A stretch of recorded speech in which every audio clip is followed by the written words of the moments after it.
Hello and welcome back to my channel K drama test. आजकल आपको updates के लिए बहुत ज़्यादा वेट करना पड़ रहा है, इसलिए अभी बिना टाइम वेस्ट किए स्टार्ट करते हैं द किंग इटर्नल मोनार्क का एपिसोड नंबर 12। एपिसोड की शुरुआत में हम देखते हैं कि किंगडम ऑफ कोरिया में जो यन सब एक आदमी से टकराता है और आदमी कहता है, मुझे लगा अभी अभी मैंने कुछ अजीब देखा। उसी समय एक और रिपब्लिक ऑफ कोरिया में उसी आदमी का हमशक्ल ली जीहुन की माँ यानी सोंग जी है, रोकने की कोशिश कर रहा होता है क्योंकि उसने एक और बार अपनी नस काट कर सुसाइड करने की कोशिश की होती है। हम देखते हैं कि वो एक डॉक्टर को भी अपने साथ लेकर आया है। आपको अगर याद होगा तो ये वही औरत है, वही माँ है जिसके बेटे को अपाहिज होने के कारण बाकी के बच्चे चिढ़ा रहे थे, जिनका बदला लेने के लिए लीलिम ने उस औरत की मदद की होती है। सोंग जी है सीसीटीवी कैमरा में देखकर लीलिम को गालियां दे रही होती है, तुम सच में भगवान हो क्या? जो जीना चाहते हैं उनको तुम मार रहे हो और मुझे इतना सुसाइड अटेम्प्ट करने के बाद भी तुमने अभी तक जिंदा रखा है, आखिर चाहते क्या हो तुम? एक और योंग नारी भी जोयंग को बता रही होती कि उसने एक डेजावू मोमेंट देखा है जिसमें हमें दूसरी दुनिया का आभास होता है, जिसमें वो बताती है कि उसने उसी की हमशक्ल को देखा जिसके छोटे बाल थे और उसके साथ बिल्कुल उसी की शक्ल का यानी योनसोप की शक्ल का आदमी था जो हॉस्पिटल गाउन में था। ये सुनकर जोयंग को ये पता चलता है कि ये सब सच हो सकता है क्योंकि एक्चुअली में एक दूसरी दुनिया एग्जिस्ट करती है जहाँ से वो खुद यहाँ आया है, जहाँ पे छोटे बालों वाली Mueang Seng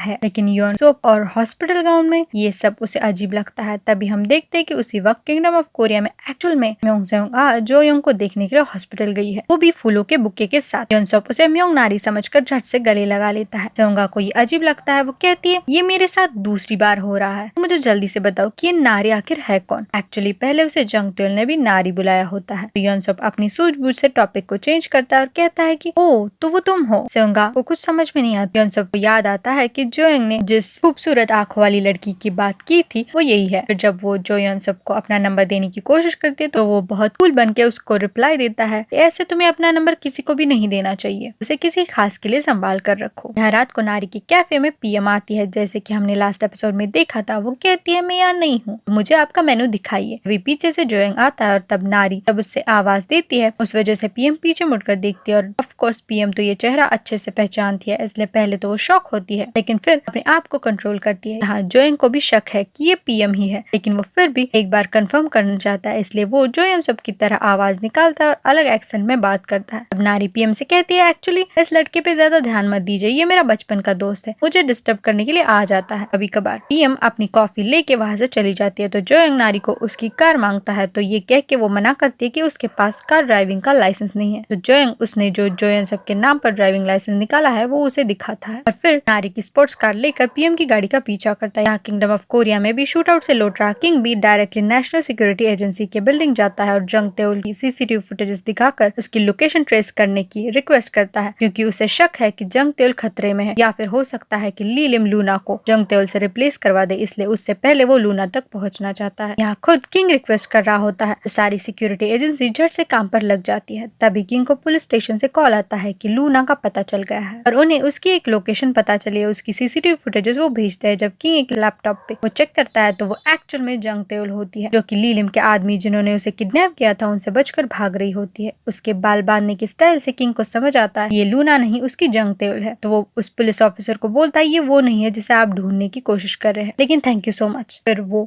national security team को जाकर बोलता है कि टारगेट का लोकेशन पता चल चुका है और उसने ग्रे हुडी और स्वेट पैंट्स पहने हैं, अभी उसकी करंट लोकेशन ढूंढिए। यहाँ एक और रिपब्लिक ऑफ कोरिया में जोयंग जो पीएम की गाड़ी का पीछा कर रहा होता है वो जंग त्योल को कॉल ट्राई करता है मदद के लिए, लेकिन उसका फोन नहीं लगता। वो शिंजे को कॉल लगाता है और उसे मदद के लिए बुलाता है। फिर वो तेजी से जाकर पीएम की गाड़ी का रास्ता रोकता है। उसकी गाड़ी के अचानक से सामने आने की वजह से पीएम झट से ब्रेक मारती है और गुस्से से बाहर आती है और उस पर चिल्लाने लगती है। तब वो उसे पीएम को कह के पुकारता है तो वो जानबूझकर अनजान बनने की कोशिश करती है और उसे पूछती है क्या तुम मैं कहीं की पीएम दिखती हूँ, तुम मुझे शायद कोई और समझ रहे हो। और तभी एक कार पीछे से आकर जोयंग पर गोली चलाती है जिससे कि वो जख्मी होकर वही गिर जाता है। तब पीएम वहां से चली जाती है। भीड़ जमा होती है, तब तक शिंजे भी वहां आ जाता है और अपना आईडी दिखाकर वो संभालेगा बोलकर भीड़ को हटाता है। किंगडम ऑफ कोरिया में महल में एक गार्ड हेड कोर्ट लेडी नोक को मिलने आती है। वो उसे बताती है कि उसने पता लगाया कि कौन महल की बातें दुश्मन तक पहुंचा रहा है। वो एक आधी जली तस्वीर दिखाकर बोलती कि उसने एक दासी पार्क सुजिन को ये जलाते देखा था और वो 2 बार एक पुराने बुक स्टोर की ओर गई थी, वो भी तब जब किंग महल में नहीं थे। और ये मैं आपको आज इसलिए बता रही हूँ क्योंकि आज किंग ने जिस बुक स्टोर से छिपे दुश्मनों के गद्दारों को मारा ये उसी बुक स्टोर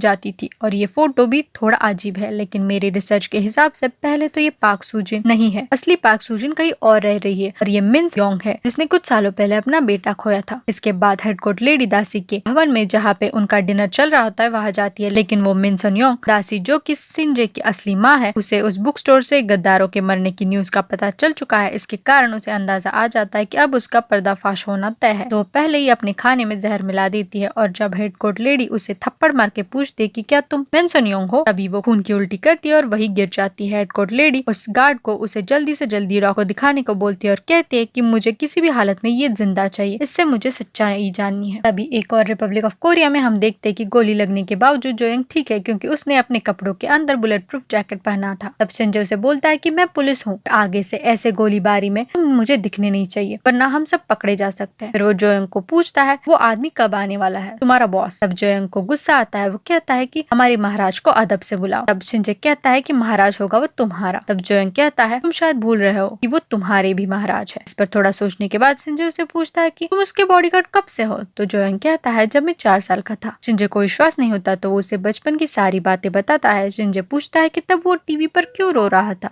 जोयंग बताता है कि वो 8 साल के किंग की किंग बनने के बाद की पहली ड्यूटी थी पिछले राजा को, यानी अपने पिता को श्रद्धांजलि देने की। इस पर संजय फिर पूछता है क्या उसके पिता नहीं है। वो बताता है कि उनकी माँ भी नहीं है, बचपन से वो अकेले रहे और तभी से मैं उनका बॉडीगार्ड हूँ। उनके चाचा ने उनके पिता को मारा और उन्हें भी मारने की कोशिश की थी, तभी से महल ही उनके लिए सबसे सुरक्षित जगह है और साथ में ही युद्ध का मैदान भी है। कब कौन उनका खून बहाने के लिए उन पर हमला करे इसका कोई पता नहीं है। अब हम देखते कि जैसा कि हमने पिछले एपिसोड में देखा था, नेशनल सिक्योरिटी एजेंसी के जंग तेल की लोकेशन ट्रेस करते ही किंग सब गार्ड के साथ, सैनिकों और पुलिस के साथ वहाँ सही वक्त पर पहुंच जाता है और जंग तेल को अपनी क्वीन अनाउंस करते हुए सबको उसे प्रोटेक्ट करने का आदेश देता है और आखिरकार वो उसे बचा लेता है। तब वो एक दूसरे के गले लगते हैं। जंग तेल किंग को मिस यू कहती है और फिर एग्जॉशन के कारण वही बेहोश हो जाती है। तो अपना किंग बड़े ही स्टाइल में जंग तेल को ब्राइडल स्टाइल उठाते हुए पैलेस लेकर आता है। उसने पहले ही अपनी सेक्रेटरी को रॉयल फिजिशियन को बुलाने के ऑर्डर्स दिए होते हैं। सीधे जंग तेल को अपने कक्ष में ले जाता है। Head court lady no doctor को लेकर आती है। किंग के चेहरे पर लगे खून से वो परेशान होती है, लेकिन वो क्लियर करता है कि ये मेरा खून नहीं है। साथ में उसे भी वीक देखकर वो कहता है हर औरत जिसे मैं चाहता हूँ वो बीमार है। तो जंग तेल को चेक करने वाले होते हैं तो किंग बेडरूम के बाहर वेट करता है। डॉक्टर के जाने तक कई घंटे तक वो ऐसे ही बाहर इंतजार कर रहा होता है। फिर डॉक्टर के जाने के बाद किंग अंदर जाके जंग तेल के पास बैठ जाता है। उसे होश आने पर वो कहती है एक तो हम इतने दिनों बाद मिल रहे हैं और मैं अभी बहुत गंदी लग रही हूँ, है ना। किंग कहता है तुम बहुत बड़ा बैंडेज लग रही हो, जो कि बहुत सुंदर बैंडेज है। जंग तेल उसे बताने की कोशिश करती है कि कैसे वो यहाँ आई। तो किंग उसे ज्यादा स्ट्रेस ना लेने के बारे में और ठीक होने के बाद उसे बताने के बारे में बोलता है। फिर वो बोलती है कि मुझे लगा था कि वो बाम्बू फॉरेस्ट वाली मुलाकात हमारी आखिरी मुलाकात होगी। किंग बताता है कि बहुत कुछ हुआ है उसके बाद जो उसे आराम से बताएगा। वो कहती है मुझे लगा वो दरवाजा बंद हो गया इसलिए तुम आ नहीं पा रहे हो। तो किंग कहता है अगर वो दरवाजा बंद भी हो गया मैं दुनिया का हर मुमकिन दरवाजा खोलूंगा, लेकिन तुम्हारे पास जरूर आऊंगा। जब वो जो यनसोप के बारे में पूछती है तो किंग बताता है कि वो अभी हॉस्पिटलाइज है। ये भी उन्हीं बातों में से एक है जो उसकी मुलाकात के बाद हुई है। इस पर जंग तेल बेहोश होते होते बोलती है कल उठते ही हम उसको मिलने जाते हैं। किंग जेलस होके बोलता है क्या तुम्हें मुझसे ज्यादा किसी और लड़के की चिंता हो रही है। तब वो कहती है जोयंग भी ठीक है। तब किंग कहता है मैं तुमसे ज्यादा जोयंग की चिंता नहीं करता। वो कहती है झूठ मत बोलो। तो किंग सॉरी बोलता है और उसे प्यार से सुलाता है, ये कहते हुए कि तुम अभी मेरे बेडरूम में सो रही हो। तो वो कहती है ठीक है मैं कल सुबह ठीक से देखी हूँ, अभी मुझ में बिल्कुल एनर्जी नहीं है। अगले दिन सुबह हम देखते कि किंग के किंगडम ऑफ कोरिया की बड़ी पॉलिटिकल पार्टीज किंग ने की हुई किंग के अनाउंसमेंट से काफी हैरान है और जंग तेल के बारे में सब कुछ पता लगाने के बारे में चर्चा कर रहे होते हैं। एक और रिपब्लिक ऑफ कोरिया में लूना को जंग तेल का मोबाइल एक लॉकर से मिलता है, जो कि ऑफ कोर्स लीलिम का काम होगा। फिर वो फिंगरप्रिंट से उसका फोन लॉक खोलकर उसके फोन की फोटो गैलरी देख रही होती कि कैसे जंग तेल की जिंदगी है। लूना देखती कि उसकी गैलरी में उसके पिता के साथ, नारी और पुलिस स्टेशन के कलीग्स के साथ वाली तस्वीरें होती है और साथ में कई सारी क्राइम सीन्स की एविडेंसेस की तस्वीरें होती है। अभी उस वक्त जांग मी उनके ऑफिस के व्हाट्सएप ग्रुप पर लंच के लिए क्या ऑर्डर करना है इसके बारे में पूछ रहा होता है। जब सिंज ऑफिस में आकर जंग तेल के बारे में पूछता है तो उसे पता चलता है कि उसने भी छुट्टी ली है पूरे 21 दिनों की।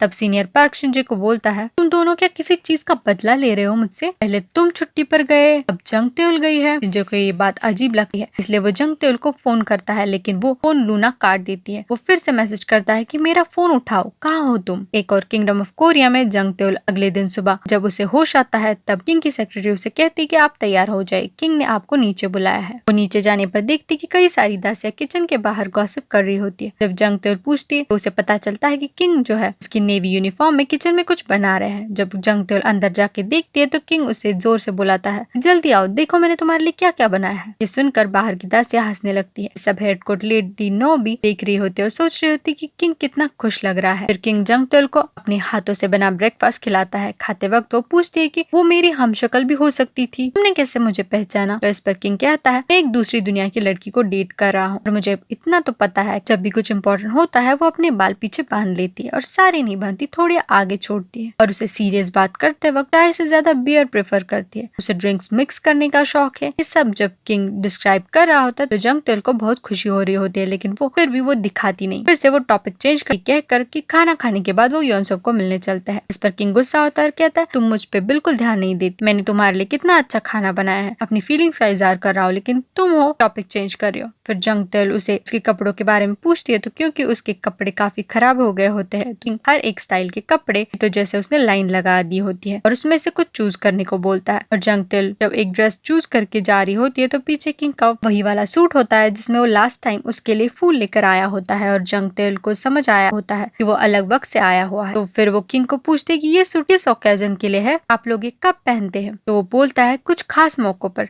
जैसे कि जब मेरे हाथ में फूल हो। वैसे मैंने कभी तुम्हें कोई फूल नहीं दिया, कौन सा फूल पसंद है तुम्हें। इस पर वो किंग को बोलती है कि मुझे फूल बिल्कुल पसंद नहीं और कभी मुझे देना भी मत। फिर जब जंग तेल वो कपड़े पहनती है तो उस कोट में के पॉकेट में उसे एक ज्वेलरी बॉक्स मिलता है जिसमें एक पेंडेंट सेट होता है जो कि काफी नाजुक और सुंदर होता है। वो पहनकर देखती भी है लेकिन उसे थोड़ा अजीब फील होता है, तो वो उसे उतार देती है। किंग जब उसे बिना पेंडेंट के देखता है तो पूछता है, क्या तुम्हें ड्रेस के साथ कुछ और नहीं मिला या वो तुम्हें पसंद नहीं आया। वो कहती है, वो काफी सुंदर था लेकिन क्योंकि मैं इंजर्ड हूँ और मेरे सारे चेहरे पर घाव है, पेंडेंट किसी खास मौके पर पहनूंगी। जंग तेल से पूछती कि उसे कैसे पता कि वो उसी ड्रेस को चूज करेगी। तो किंग बोलता है, क्योंकि मैं तुम्हें प्यार करता और मुझे पता था कि तुम्हारी चॉइस क्या है। फिर हम देखते हैं कि एक्चुअली किंग ने उन सारी ड्रेसेस में पेंडेंट सेट रखा हुआ होता है। फिर वो दोनों योनसोब को मिलने जाता है। योनसोब भी जंग तेल को देख के काफी खुश होता है। किंग योनसोब के लिए रॉयल बेकरी से एक पेस्ट्री लेकर गया होता है। वो खाने पर योनसोब को उसके छोटे भाई बहनों की भी याद आती है। वो सोचता है कि उन्हें ऐसी पेस्ट्री बहुत पसंद आती है। जंग तेल किंग को लेकर उस जगह पे जाती है जहाँ से किडनैप करके उसे रखा गया था। ऑब्वियसली वो जगह अब खाली पड़ी होती है, लेकिन किंग को डाउट आता है कि जरूर लीलिम के आदमियों की जगह होगी। वो अपने गार्ड्स को उस जगह पे तैनात करता है। किंग जंग तेल को पूछता है, क्या तुमने किसी का चेहरा देखा। वो ना बोलती है। किंग बताता है कि मुझे लगता है ये लीलिम का काम होगा और उस लीलिम के पास जो छाता है उसमें वो चीज का एक टुकड़ा है जिससे कि दो दुनिया के बीच का दरवाजा खुलता है और मेरा वाला टुकड़ा इस विप में है। तो जंग तेल कहती है, तो इसलिए वो तुम्हारे पीछे पड़ा है। किंग कहता है, हाँ, उसे तुम्हारे बारे में यानी कि मेरी वीकनेस के बारे में पता चल चुका है। वो तुम्हारे जरिए मुझ तक पहुंचना चाहता था। अगर मैं अपना टुकड़ा उससे हार गया तो पता नहीं क्या होगा। मैं उसका टुकड़ा छीनना नहीं चाहता, बस अपना टुकड़ा उससे बचाना चाहता हूँ। तो वो कहती है, इसका मतलब तुम्हें हर बार मुझसे मिलने आते वक्त वो टुकड़ा कैरी करना पड़ता है ना। तब किंग उसे भरोसा दिलाता है कि जो मेरा है उसे मैं किसी भी हालत में नहीं खोऊंगा। और फिर मिलकर दोनों एक चर्च में प्रे करने के लिए जाते हैं। किंग बताता है कि उसके माता पिता की शादी उसी चर्च में हुई थी। उसकी माँ क्रिश्चियन थी और वही पढ़ाया करती थी, लेकिन बाद में शादी के कई सालों बाद किंग जब छोटा था तब उसकी माँ चल बसी। जंग तेल कहते हैं कि फिर भी तुम्हारे संस्कार और परवरिश काफी अच्छी है। वो भी किंग को बताती है कि उसके पेरेंट्स साथ में ताइक्वांडो सेंटर चलाते थे, लेकिन फिर उसकी भी माँ का कैंसर की वजह से देहांत हो गया। मैं आज भी अपनी माँ का ब्लैक बेल्ट पहनती हूँ। तो किंग भी जंग तेल की साहस की तारीफ करता है। अभी वहाँ से एक फादर आता है तो किंग कहता है, क्या आप मेरे लिए एक काम करेंगे, हमारी एक तस्वीर खींचेंगे, किसी से बोलिएगा मत। तो बोलता है कि जीसस ने हमें अपने जुबान पर ताला लगाने को कहा है। फिर वो जब पिक्चर के लिए पोज देते हैं तो वक्त अचानक से रुक जाता है। जी हाँ, किंग को तब कुछ समझ में नहीं आता। उस वक्त जंग तेल स्माइल कर रही होती है, सब कुछ बहुत परफेक्ट होता है, लेकिन किंग को काफी हेल्पलेस फील होता है क्योंकि इस बार वक्त कई मिनटों के लिए रुका होता है। उसे लगता है एक देश का राजा होने के बावजूद भी वो अपनी खुद की जिंदगी को कंट्रोल नहीं कर सकता और वो वक्त और किस्मत का गुलाम है। फिर जब वक्त शुरू होने वाला होता है तब किंग अपने आंसुओं को पोंछ कर पोज देता है और वो फोटो क्लिक हो जाता है। जब रात को फिर से रॉयल फिजिशियन आकर जंग तेल को ड्रेसिंग करता है, किंग उसके साथ बात कर रहा होता है, तब बिजली कड़कती है और किंग के शोल्डर वाले शॉक जैसे जो जख्म होता है उसे दर्द होता है। जब वो जंग तेल को दिखाता है तो वो भी शॉक हो जाती है। वो कहती है ये जख्म कैसा है? तो किंग उसे बताता है कि शायद ये दो दुनियाओं को क्रॉस करने का साइड इफेक्ट है। तब जंग तेल भी उसे अपना गला और कंधा दिखाती है और उसके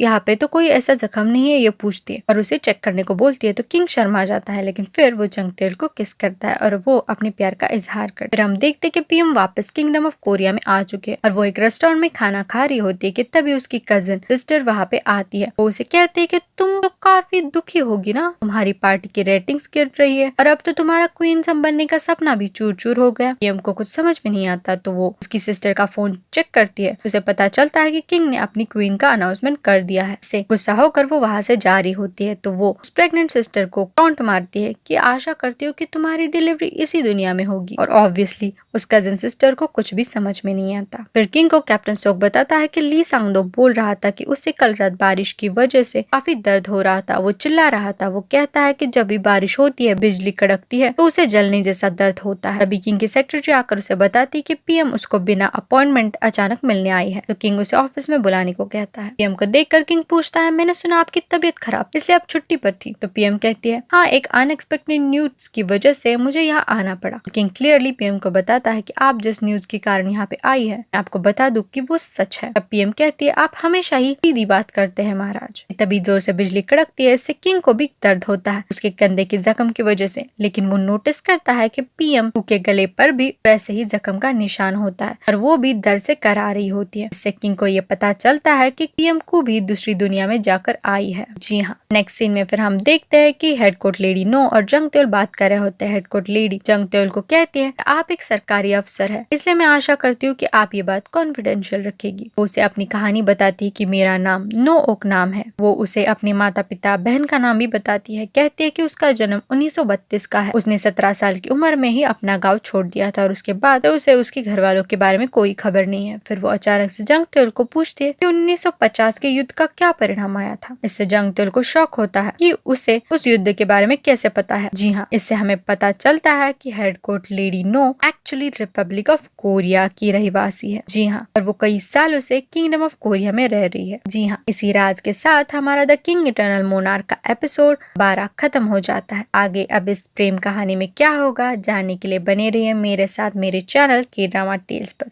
तो मिलते हैं अगले एपिसोड में, तब तक stay safe, take care and thanks for watching.